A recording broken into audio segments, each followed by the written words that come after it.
In Module 3, we discuss child neglect. Neglect is the failure to provide age-appropriate, necessary care to the child. The four categories of neglect are physical neglect, emotional neglect, medical neglect, and educational neglect. Child neglect can have devastating consequences to the child's overall development in the areas of cognitive, social emotional, language, and even motor development. Children who have experienced neglect usually have developmental delays. Living in an environment that is neglectful and chaotic can decrease a child's IQ and cognitive potential. Lack of positive interactions through language can delay their language development.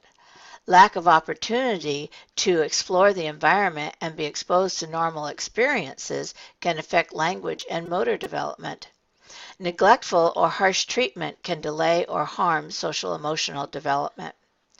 Severe neglect as an infant can cause failure to thrive and attachment disorders. Chronic poor hygiene, improper clothing, and/or poor medical care are all signs of neglect. A child living in poverty is 7 times more likely to be abused or neglected than a child that is not living in poverty. The more mobile and unstable the home is, the higher the chance of abuse and neglect.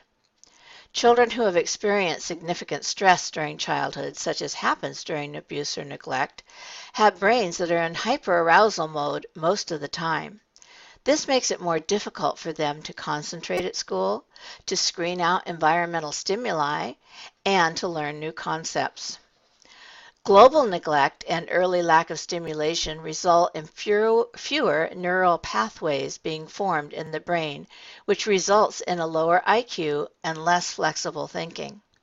Children who experienced early abuse and/or neglect usually need intensive interventions and positive interactions in order to overcome their developmental deficits. Knowing the history of a particular student's early experiences often is the key to finding the strategies to help them succeed.